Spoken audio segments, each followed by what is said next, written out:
A ideia de ser cristão, ela vem, ela é bíblica, ela é expressada em Atos dos Apóstolos, quando eles chegaram em Antioquia, né, alguns discípulos chegaram em Antioquia, e eles foram ali reconhecidos como cristãos, né? Olha, esses são os cristãos, não é aquele que andava, eles são os cristãos, aquele que andava com tal Jesus, etc. Porque o termo cristão significa pequeno Cristo, um seguidor de Cristo. Na língua portuguesa, a ideia seria assim: o meu nome é Everton, então eu chamar o meu filho de Evertinho. Quer dizer, o meu filho se parece tanto comigo nas coisas que ele faz, que ele é o Evertinho. Cristo é basicamente isso. Okay? O cristão, na verdade, é basicamente isso. É o imitador, é aquele que é parecido, que é semelhante. E os discípulos, eles foram chamados de cristãos pela prática deles. Não é porque eles andavam com a mesma roupa, com o mesmo turbante, o mesmo tipo de barba. Não, mas é a prática deles, a vivência deles, o estilo de vida. O estilo de vida era semelhante ao desse tal Cristo. Então a ideia de cristão é isso. E a pergunta que eu faço é: qual é o seu estilo de vida? É semelhante ao do Cristo? Porque não adianta eu ter a mesma mensagem que a do Cristo. Muita gente tem a mesma mensagem do Cristo. Muitas pessoas más fizeram e ainda fazem isso. Alguns mataram usando a mensagem do Cristo. Mas qual é a relação que você tem com o Cristo? Você reproduz o Cristo? Você é semelhante a esse Jesus no seu estilo de vida? Os seus valores, seus princípios, aquilo que você faz no dia a dia? Quer dizer, quando você decide ir para algum lugar, se relacionar com tais pessoas, o emprego que você tem ou não tem, a sua vida no ministério, ela reproduz Jesus ou ela reproduz um CNPJ, uma denominação, uma instituição? O que ela reproduz? Eu lembro que eu participei de uma reunião, aquelas reuniões ministeriais horríveis que você às vezes participa, e aí o pessoal queria pegar uma escola que eu tinha numa certa cidade, e eles queriam isso e eu entreguei para eles. Queriam pegar, o naipe da reunião. E aí houveram algumas mentiras, algumas invenções, algumas falsificações de documentos, por exemplo, que fizeram a reunião de líderes, ok? Não era a minha equipe não, mas eram outros líderes da região. Depois dessa reunião, eu bati um papo com um desses pastores. O cara que era considerado mais ético da região ali, né? Já era um senhor entre aspas, né? Tinha 50 e poucos anos. E perguntei pra ele: mas pastor, o senhor sabia que tudo isso era mentira e o senhor não fez nada, não falou nada? Só eu me opus, o senhor não fez nada. Aí ele disse assim: mas pastor, como que eu iria me opor aos irmãos da minha denominação? Eu não poderia me opor aos irmãos da minha denominação. Aí eu falei para ele assim: uau, o senhor se opôs a Cristo, mas não se opôs à denominação, à instituição. E é isso que acontece hoje em dia. Você se opõe a quem? O cristão é isso. Agora, o cristão, ele só é cristão porque ele se torna relevante. Eu não me torno relevante porque sou cristão. Eu sou cristão porque me torno relevante. Essa é a ideia. Eu me torno uma pessoa diferente, meu estilo de vida muda. Os meus valores, os meus princípios mudam. E isso, presta atenção, essa transformação me denuncia como cristão. Não é o contrário.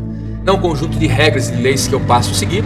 Então, porque passei a seguir agora esse conjunto de regras e leis, aí eu sou cristão, sou visto como cristão. Não é essa a ideia. É a ideia da lei e da graça, né? Quem vive pela lei não rouba, quem vive pela graça não rouba. Mas quem vive pela lei não rouba porque ele quer ser salvo. Quem vive pela graça não rouba porque ele foi salvo. Os porquês mudam. Os porquês mudam, né? A razão de se fazer, ela muda. Isso faz total diferença. Você é um cristão porque você segue os mandamentos, é isso? Ou você é um cristão porque na verdade você foi transformado? Você segue os mandamentos porque houve uma transformação. É uma linha muito tênue, muito fina, mas é extremamente importante a gente entender isso. Quando a gente fala assim, olha, seja um cristão relevante, é a mesma coisa da gente dizer assim, olha, beba uma água molhada. Porque tem como ser um cristão não relevante? Se o que me denuncia como cristão é essa relevância, como os discípulos que foram chamados de cristãos pela primeira vez em Antioquia. Ele é um pastor que cuida, mas o fato de cuidar não denuncia que ele é pastor? Você está entendendo que as pessoas ganham primeiro um título, primeiro uma posição, primeiro uma nomenclatura e depois ela vai pensar no que ela vai fazer com isso? Eu faço parte de uma igreja que faz missões, uma igreja missionária. Igreja missionária, a palavra igreja, a eclésia, já significa chamados para fora. Por quê? Porque lá no judaísmo eles estavam presos dentro de um templo. Agora Jesus os liberta para fora, para cumprir a missão que é do Pai, para cumprir a missão de Deus. Então você está entendendo que é chover no molhado? Igreja missionária, a igreja só é igreja porque ela entendeu a missão do Pai e ela cumpre essa missão do Pai. Você é um cristão, mas você vive em santidade? Não tem como separar essa pegada. A vivência de santidade me denuncia que sou cristão e por aí vai.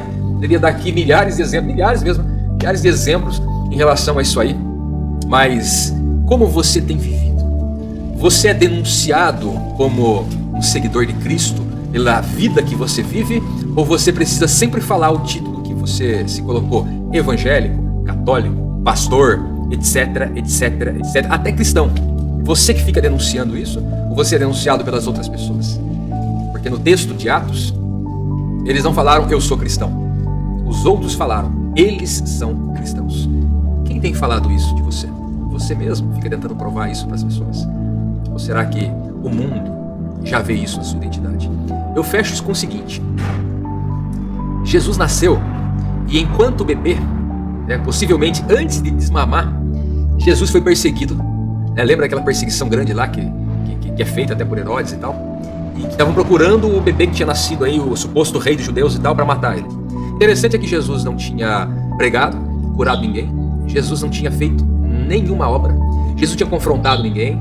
Jesus não tinha feito nada disso. Ele era um bebê. Ele chorava, fazia xixi e cocô. Só isso. E esse menino foi perseguido. Por quê? Ele não precisou falar assim, eu sou o Filho de Deus, eu sou o Salvador, o Messias, eu sou o Cristo. Ele não precisou fazer nada disso e nem falar nada disso. Por que Jesus foi perseguido? Simples. A identidade de Jesus denunciava ele. A sua essência denunciava quem ele era. E você, e eu, e nós.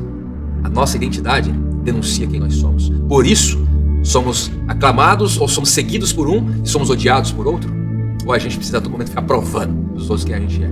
Crise de identidade só tem quem não conheceu verdadeiramente a Deus. Quem conheceu verdadeiramente a Deus não tem crise de identidade. Tem uma identidade exposta. Pare e reflita sobre quem você é, sobre a sua identidade de cristão ou não. Então, se você estiver vendo no YouTube, se inscreva no canal aqui, deixe seu like, beleza? É a forma que você tem para patrocinar, para a plataforma entregar para mais pessoas também. Faça o seguinte, compartilhe com o máximo de pessoas e de grupos também específicos para fazer com que essa mensagem chegue a mais pessoas. O que a religião já roubou de você? Sua alegria, paz, família, tempo, dinheiro, enfim, cada um tem uma experiência. Baseado em milhares de experiências e testemunhos que eu tenho ouvido, eu preparei um curso chamado Detox Religioso para ajudar você a se libertar de tudo isso, a alcançar realmente cura e um relacionamento profundo com Cristo. É só você clicar no link que tem aqui na minha bio, que está disponível inteiramente para você.